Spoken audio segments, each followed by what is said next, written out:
অনেক দিন হয়ে গেল ঘরে বিরিয়ানি বানানো হয় না। আর কয়েকদিন থেকেই না খুব ইচ্ছে করছে ওই দাদা বৌদি স্টাইল চিকেন বিরিয়ানি খাবার। তবে ইচ্ছে করলেই তো আর হলো না। বিরিয়ানি বানানোটা বিশাল একটা ঝামেলার কাজ। তবে একটু কষ্ট করে যদি ঘরে বানিয়ে নেওয়া যায় তাহলে তার স্বাদ দোকানের থেকে অনেক গুণ ভালো আসে। আজকে আর ঘরে দুপুরবেলা ওই মাছের ঝোল ভাত বানাইনি, আজকে ভেবেছি একটু চিকেন বিরিয়ানি বানাবো। তো সবার প্রথমে আমি চিকেনটাকে ভালো করে ধুয়ে ওটার মধ্যে 2 চামচ টক দই আর আদা রসুন বাটা, তার মধ্যে আমি 2টো কাঁচা লঙ্কাও বেটে নিয়েছি, সেটা দিয়ে একটুখানি নুন দিয়ে চিকেনটাকে ম্যারিনেট করে রেখে দিলাম।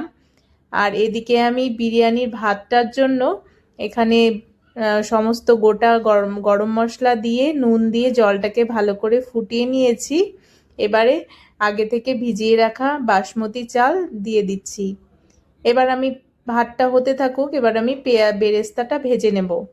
আর এদিকে দেখো, বেরেস্তার পেঁয়াজটা কিন্তু আমি অন্যভাবে কেটেছি। পেঁয়াজটাকে 2 টুকরো করে নিয়ে তারপরে গোল গোল করে কেটে নিয়েছি। এইভাবে যদি পেঁয়াজ কেটে বেরেস্তা বানানো হয় তাহলে বেরেস্তাগুলো ভীষণ মুচমুচে হয়। এদিকে দেখো আমার পেঁয়াজটাও ভাজা হয়ে গেছে, গোল্ডেন ব্রাউন করে ভেজে নিয়েছি। এর থেকে বেশি আর ভাজবো না, তাহলে কিন্তু পেঁয়াজটা পুড়ে যাবে। অর্ধেক পেঁয়াজ ভাজা আমি নামিয়ে নিলাম বেরেস্তার জন্য, আর বাকি অর্ধেক পেঁয়াজ ভাজার মধ্যে এবারে আমি জল দিয়ে দেব। আলু ছাড়া তো বাঙালির বিরিয়ানি অসম্পূর্ণ। এবার আমি আলুগুলোকে এর মধ্যে সেদ্ধ করে নেব। আমি 4টে মিডিয়াম সাইজের আলু নিয়েছি, আলুগুলোকে কাটিনি, গোটা গোটাই রেখেছি। এবার আমি এই পেঁয়াজের রসের মধ্যে দিয়ে দিচ্ছি 1 চা চামচ কাশ্মীরি লঙ্কার গুঁড়ো আর দিয়ে দিচ্ছি নুন। আর এবার দিয়ে দিলাম আলু। দাদা বৌদির বিরিয়ানিতে কিন্তু এইভাবেই পেঁয়াজের রসের মধ্যে আলুগুলো সেদ্ধ করে নেয়। এতে আলুর কালারটাও ভীষণ সুন্দর আসে আর আলুগুলোও বেশ ফ্লেভারফুল হয়। আর ওরা কিন্তু আলু ভেজে দেয় না, আমিও আলু বিরিয়ানিতে ভেজে দেই না, এইভাবে সেদ্ধ করেই দেই। তোমরাও একবার এইভাবে সেদ্ধ করে খেয়ে দেখো, ভীষণ ভালো লাগে খেতে। এদিকে আমার আলুও সেদ্ধ হয়ে গেছে, সম্পূর্ণ সেদ্ধ করিনি, প্রায় 70% মতো সেদ্ধ করেছি। এবারে তুলে নিচ্ছি। এবারে ওই পেঁয়াজের রসের মধ্যেই আমি কয়েকটা গোটা গরম মশলা দিয়ে দিলাম, এলাচ দারচিনি লবঙ্গ দিয়ে এবারে আমি ওই ম্যারিনেট করা চিকেনগুলো দিয়ে দেব। তোমরাও একবার আমার মতো করে দাদা বৌদি স্টাইলে বিরিয়ানি বানিয়ে ঘরে খেয়ে দেখো, আশা করছি তোমাদেরও ভীষণ ভালো লাগবে। আমার তো যখনই খেতে ইচ্ছে করে আমি এইভাবেই বানিয়ে খাই। আর এখানকার বিরিয়ানি তো আমার খুব একটা খেতে ভালো লাগে না।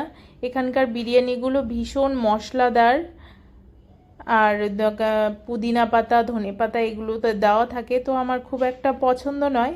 সেই জন্য আমার যখন বিরিয়ানি খেতে ইচ্ছে করে আমি ঘরেই বানিয়ে খাই, চিকেন মাটন দুটোই বানাই। তো এখানে এবার চিকেনটাকে আমি সেদ্ধ করে নেব।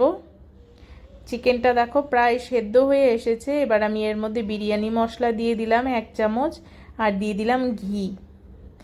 দাদা বৌদির বিরিয়ানিতে তো আলু বোখরা আর খোয়া ক্ষীর দেয়, কিন্তু সেটা আমার কাছে নেই, এটাই আমি এমনিতেই বানাবো। আর এইভাবে এমনি সাধারণভাবে বানিয়ে দেখো, ভীষণ ভালো হয় খেতে। আমার চিকেনটা সেদ্ধ হয়ে গেছে, এবার আলুগুলো আগে থেকে সেদ্ধ করে যে রেখেছিলাম সেটাও দিয়ে দিলাম, যাতে চিকেনের ফ্লেভারগুলো পেঁয়াজ রসুন বিরিয়ানি মশলার ফ্লেভারগুলো আলুর মধ্যে ঢুকে যায়। এই যে আমার চিকেন আলু সব সেদ্ধ হয়ে গেছে। বিরিয়ানির জন্য গ্রেভিটা একদম রেডি হয়ে গেছে। এবারে আমি এটাকে নামিয়ে নেব। এই কড়ার মধ্যে বিরিয়ানির লেয়ারগুলো ধরবে না ভাত আর মাংস, তো আমি আধা আধা মাংস তুলে নিয়েছি, সেটা আমি অন্য বাসনে দেব। এখানে শুধু দুপুরের জন্য বানাচ্ছি, আমি আর আমার বর খাবো, সেই জন্য 2 পিস চিকেন নিয়েছি, 2 পিস আলু নিয়েছি, আর বাকিটুকু রাতের জন্য পরে আমি অন্য বাসনে বানিয়ে নেব। তো আমি প্রথমে এখানে গরম বিরিয়ানি মশলা, কেওড়া জল, গোলাপ জল এগুলো সব দিয়ে দিলাম চিকেনের উপরে, দিয়ে এবার ভাতের লেয়ারটা খুব সুন্দর করে সাজিয়ে দেব। আর ভাতগুলো দেখো কি সুন্দর ঝরঝরে হয়েছে। ভাতটা আমি পুরোটা সেদ্ধ করিনি, প্রায় ওই 80% মতো সেদ্ধ করেছি। ভাতের লেয়ার দেওয়া হয়ে গেছে। এবার আমি এর ওপরে আরেকটু চিকেনের যে গ্রেভিটা ছিল সেটা একটু ওপর দিয়ে দিচ্ছি। এবার দিয়ে দিচ্ছি ডিম। চিকেন বিরিয়ানিতে ডিম থাকবে না সেটা তো হতে পারে না, ডিমটা তো অবশ্যই। আর আমার বিরিয়ানিতে ডিম খেতে ভীষণ ভালো লাগে। এবার আমি এর ওপর দিয়ে আর একটু বিরিয়ানি মশলা দিয়ে দেব, আর দিয়ে দিচ্ছি কেওড়া জল, তারপরে দিয়ে দেব গোলাপ জল। এগুলো তো আশা করি তোমরা সকলেই জানো, বিরিয়ানির লেয়ার তো সবাই একই রকমভাবে করে। এবার দিয়ে দিচ্ছি বেরেস্তা, বেরেস্তাগুলো ভীষণ মুচমুচে হয়েছিল।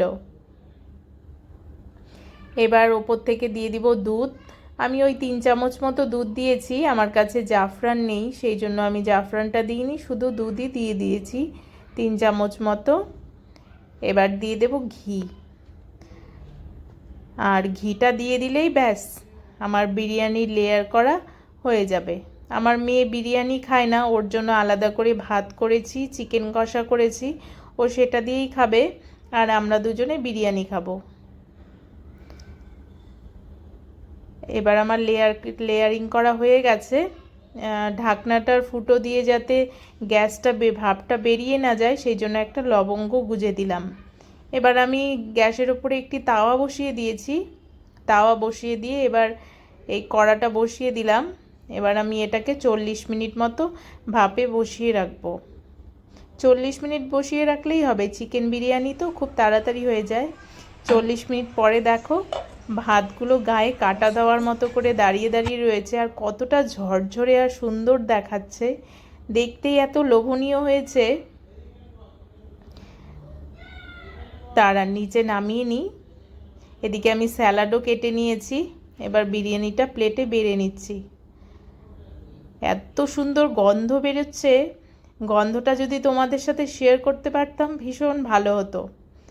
বিরিয়ানির আলু, ডিম, দাঁড়ান আমার এই পাশ থেকে একটু অসুবিধে হচ্ছে, তো এই পাশে আমি ঘুরিয়ে নিচ্ছি। এবার আমি বিরিয়ানিটা প্লেটের মধ্যে বেড়ে নিচ্ছি।